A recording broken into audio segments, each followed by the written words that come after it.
"I'm sorry, sir. Your card has been declined." Those words hit me harder than any business loss ever had. Ethan Hale, the man whose name opened doors, stood frozen in a small bakery at the edge of the city, holding a paper bag full of pastries I didn't even want.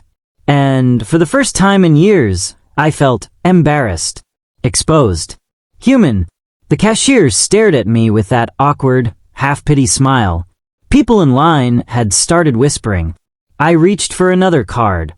My backup, my platinum, my never-fails card, but my hands shook as I heard the beep. Declined. Again. A billionaire brought to his knees by 2 pieces of plastic. My world had been falling apart since yesterday. A glitch in my accounts, a frozen asset case, a board trying to replace me. I hadn't slept. I hadn't eaten. And now, I couldn't even pay $12 for pastries. The universe has a cruel sense of humor. "Sir, maybe try another," the cashier began, but I cut her off. "It's fine," I murmured. "Cancel the order." My voice didn't sound like mine. Dark circles under my eyes, hair unkempt, suit wrinkled. I looked like a man on the edge. As I stepped back, someone tugged lightly on my sleeve. I turned and saw her, a tiny girl, maybe 7 or 8, her shoes worn out, her jacket too big. She held a single crumpled dollar in her hand, and before I could say anything, she placed it on the counter. "I'll pay," she whispered. The entire bakery went silent. I stared at her, stunned. "No, sweetheart, I can't let you do that." She shrugged in the innocent way only children can.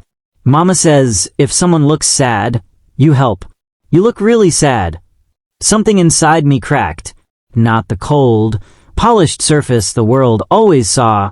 Something deeper. Something I didn't know still existed. "Thank you," I breathed, my voice breaking. The cashier moved, handed me the bag anyway.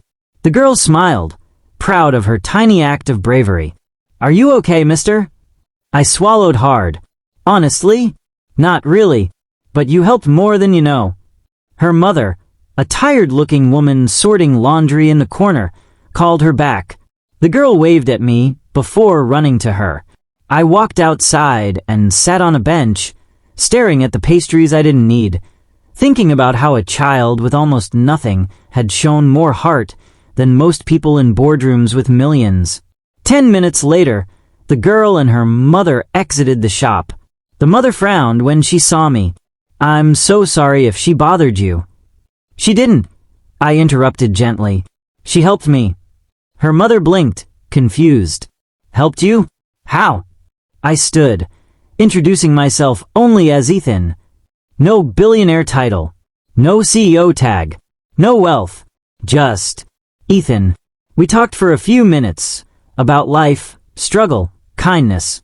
I learned she worked 2 jobs, barely surviving, yet had raised a daughter with more compassion than entire corporations.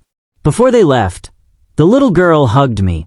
A simple act, but it felt like someone had placed a hand on the fractured pieces of my life and whispered, "You're still human." That night, sitting alone in my penthouse, I made a decision. A real one, not for PR, not for business, but for that little girl with the huge heart. The next morning, I located her mother's workplace. I introduced myself properly this time. I offered her a job, a real one, with fair pay, flexible hours, and benefits. Tears pooled in her eyes. Why us?" she whispered. "Because your daughter reminded me what I forgot," I said softly. "Money isn't power. Kindness is." Over the next month, my financial crisis resolved. My accounts unfroze. My board backed down. My empire recovered. But none of that mattered compared to the lesson I had been gifted from a child who barely had $1 to her name. Sometimes, the richest hearts live in the poorest pockets. And sometimes, one small act of kindness fixes things no amount of wealth ever could.